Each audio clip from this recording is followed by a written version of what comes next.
Welcome to Pick Up and Deliver, the podcast where I pick up my audio recorder when I drop my kid off at school and deliver an episode to you while I walk home. I'm Brendan Riley.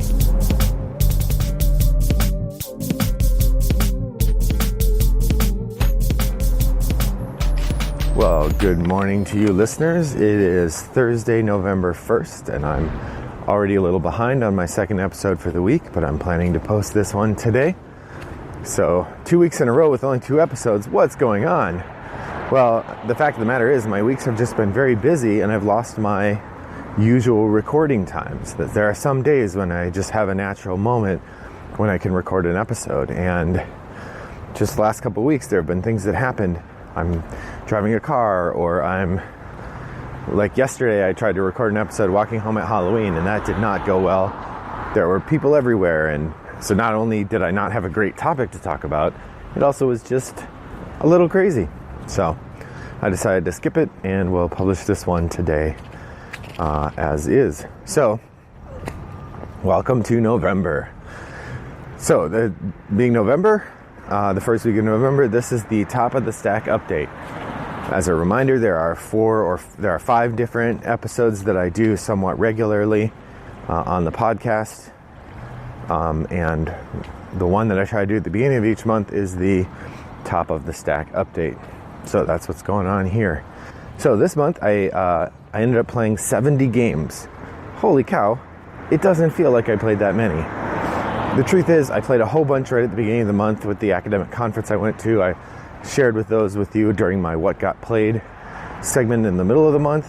So this one's really talking about the end of the month. But I did get a lot of stuff played. So I'm going to share with you some progress on my 10 for 10, the progress on my first plays this month, and my out of the dust plays. I did make a little progress on my shelf of opportunity as well, so I'll make notes about that when I get there. So let's start with first plays this month. I had 12 games I played this month that were brand new. Some of these are games I bought. Some of them are games I played with other people or that I played online. A few of them are games that were on my shelf of opportunity that I finally got to remove from that space. So all of these are available. I think I've already told you about Welcome to, The Mind, Carcassonne, Dice Forge, Innovation, The Expanse, and Smile. I think I've mentioned all of those and told you a little bit about them over the course of the last month. So I'm not going to talk about those more. But each of those I played at least once. And I will say The Mind in particular, I got to play on the 30th at Toggle Game Night, the once a month that I'm going to that right now. And boy, was that exciting because I succeeded in winning.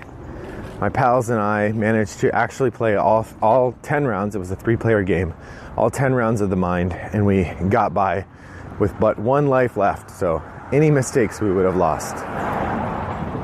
Then we did it. It was really exciting because we were playing well within the rules. At one point, one of the guys thought he had figured out a way to break the game, which was just to play a very high number once you had enough to secure your win. But then we looked in the rules again and it said the next card you play has to be your lowest. You're not allowed to force yourself to discard cards, which makes sense. Definitely not in the spirit of the game. But anyway, so The Mind is one of those early games. But I do have 5 more games I want to mention now. 2 of them, Gearseed and Synod, are games that one of them was on my top of the stack this month, and that's Synod.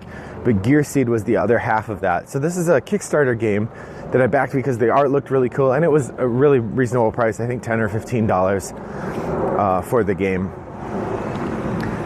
It is 2 games in one. Gearseed is the more complex of the 2 games, and it's a game where you're playing cards in a sort of set collection element where you're trying to get certain sets of cards played, and your opponent is doing the same, and at the end you score. It's kind of a seesaw mechanism, so the scores are going to come out fairly close either way. Synod is another 2-player game that feels a lot like Tides of Madness, if I remember correctly, in terms of taking cards and then your opponent can take some of your cards. It's not a drafting game per se, but has the feel of it a little bit. They're both fine. I still have them for now because they take up almost no room and the art is lovely. But I can't see them ever becoming games that I'll play very often. So probably sometime soon I will divest myself of them. Maybe at the upcoming Toggle garage sale. We're looking to have a garage sale at Toggle where people will pick up games, and I think that I'll get rid of a few games at that point. These two might be in that pile, even though I think they're lovely and they were fine games, but I like I said, I just don't see them taking pride of place in my collection or being something that I'm going to pull out to play again. So having tried them, I think that it's probably time to let them go. I also got to try Pocket Mars. This one belongs to a friend. It's again, I think only 2-player, but an interesting game where you're developing like 5 lines of influence, and the player with the most influence in a particular line gets a couple points, and it goes until you score a couple cards, I think. It was cute. Again, a nice little filler, nothing that I'm gonna get too excited about. But a nice theme and well implemented, nice graphic art. If you see a copy of this, definitely worth taking a look. If the Mars theme intrigues you, it's probably a good pick for a Mars themed filler. That's Pocket Mars. The last 2 that I got to try, one of these I won in a boardgamegeek auction, which is good because it's a game I've been eyeing for a while to fit into that 30 to 40 minute lightweight but not entirely without thought category, and that's the Tom Lehman game from Bezier, Favor of the Pharaoh. Favor of the Pharaoh is a game I've had my eye on for a long time. You'll recall it was in my top want list, so when I saw it on boardgamegeek in an auction for $10, I think, nobody else bid on it, it felt like a really good deal. It's a fun game for sure. The first play felt a little light. Honestly, it feels a lot like the other Bezier game that I picked up a couple months ago, Colony. They feel very related.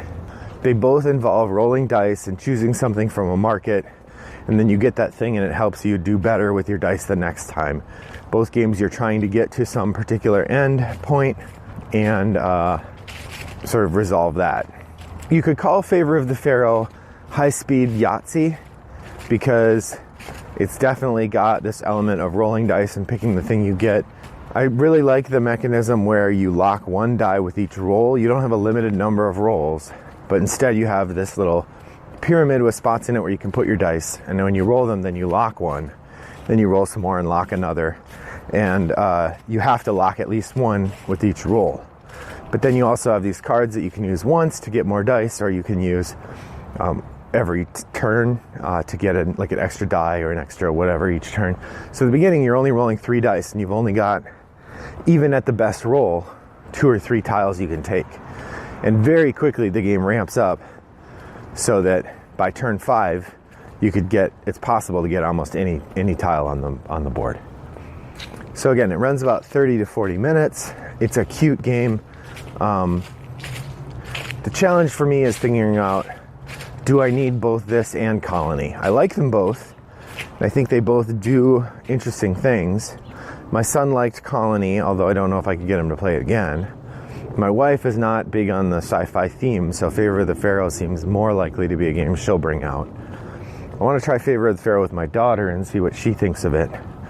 It's one of those middleweight games that I enjoy, but I'm not sure it's going to get to keep a spot in my collection.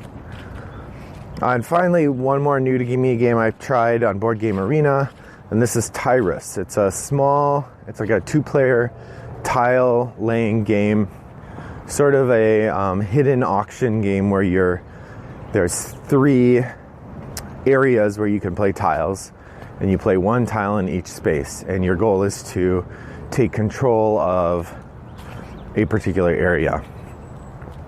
I'm playing this online with a host of another podcast who talked about it and said that it was pretty enjoyable.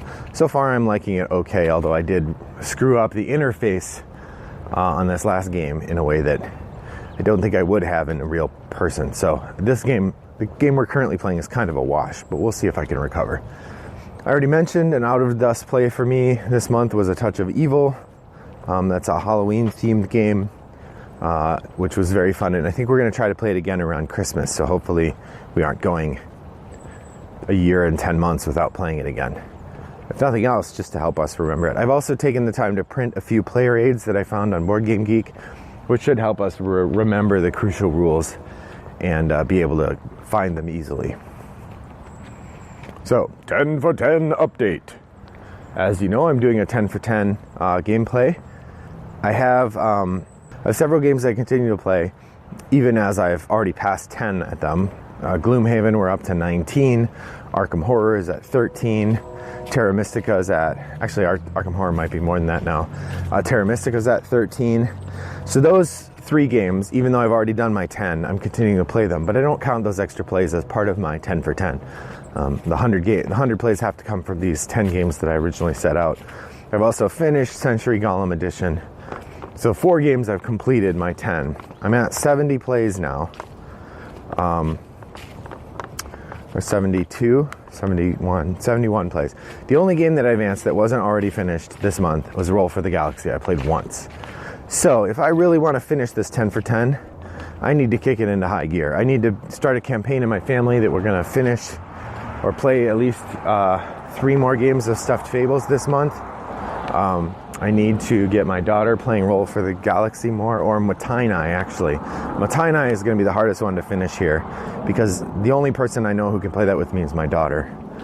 I'm going to try to get my wife to try Via Nebula. I think she'd like it if she understood it, but I'm not sure. And then Ex Libris is the other one, which at the beginning of the year, it was under a fine head of steam. I thought we were going to have no trouble getting that one played, but it's turned out to be quite a challenge to get that to the table. So I've got a road ahead of me. So as a reminder, I have Stuffed Fables, Pandemic Legacy Season 2, Ex Libris, Matainai, Roll for the Galaxy, and Via Nebula, all in various states of unfinished on my 10 for 10 list. So lots to do this month if I want, or this month and next month, if I want to succeed at finishing that. So finally, I wanted to share my top of the stack. I have 4 games on my top of the stack this month.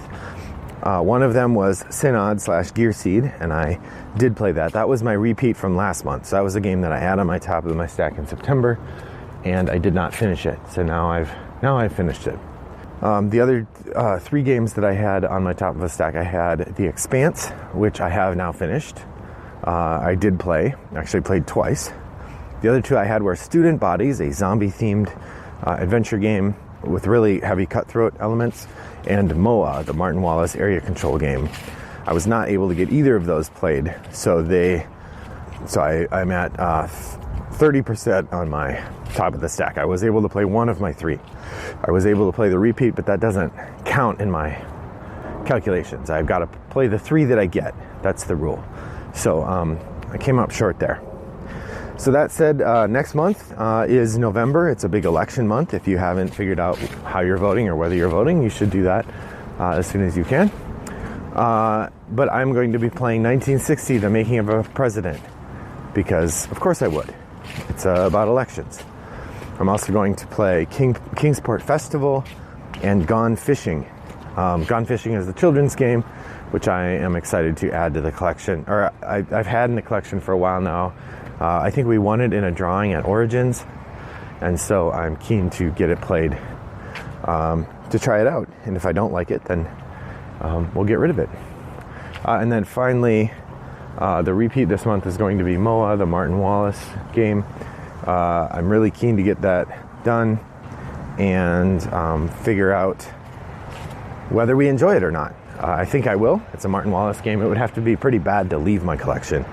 But I'm really interested in trying it. So that's going to be my repeat this month because I really want to try it. So what did you play this month? What are the highlights from your gaming experience? Hop over to Board Game Geek Guild 3269 and let me know what you've been playing this month? Did you succeed at your top of the stack? I want to know what you're going to play. So let me know. Thanks for listening. I hope that your next walk is as pleasant as mine was. Bye-bye.